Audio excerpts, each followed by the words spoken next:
The odds are definitely stacked against me and many others like me.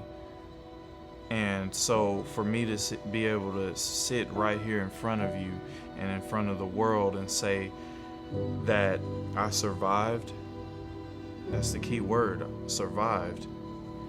That is humongous. Surviving child abuse, being put in 10 different foster placements in the span of 4 years, being locked up 4 times and being shot twice. Just to learn basic life lessons to get here. I've shed blood, sweat, and tears to get here. What track has helped me do is to discover what benefits and resources were available to me so that I could utilize them and eventually work my way into independence. I was homeless when I came to track, and I probably would have stayed homeless longer. And there's no telling how much of a turn for the worse I could have taken before, getting where I am today.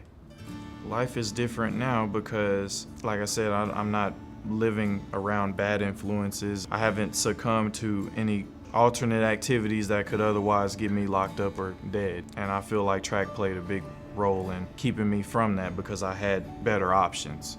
I was just thankful, man. I was just really thankful not to be homeless and to have the basic life necessities to get started.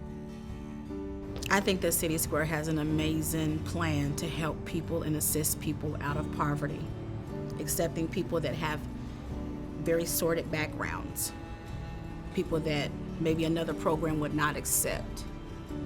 I think that that's the beginning of giving them some housing, giving them some training, and I think that that's a really slow start to getting out of poverty.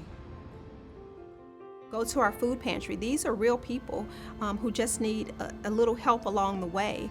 And so we are providing those nutritious meals, the fruits and vegetables. So we're providing that program and those services to our neighbors. So it's not just throwing money, but it's actually taking action and taking ownership of our community and just standing up and saying, we're going to do better. We're going to do better as a community. Dallas deserves better, and I have the means to help, and I'm going to help.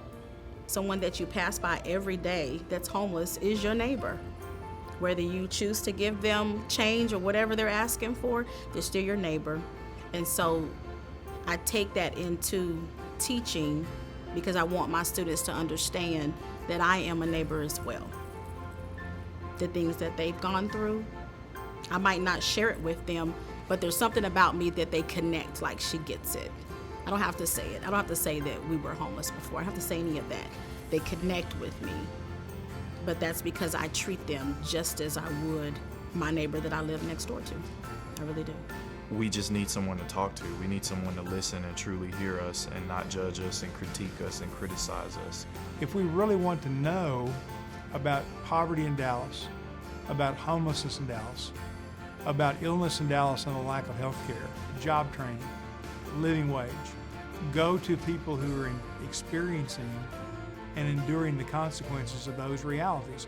And you're going to get your PhD there if you're smart, because they're the ones who know it by experience.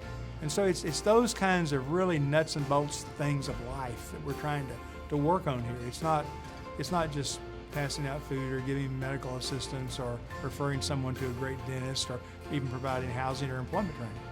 It's building relationships with people to restore the fabric of the community so that we can be strong and we can be with each other because we're neighbors.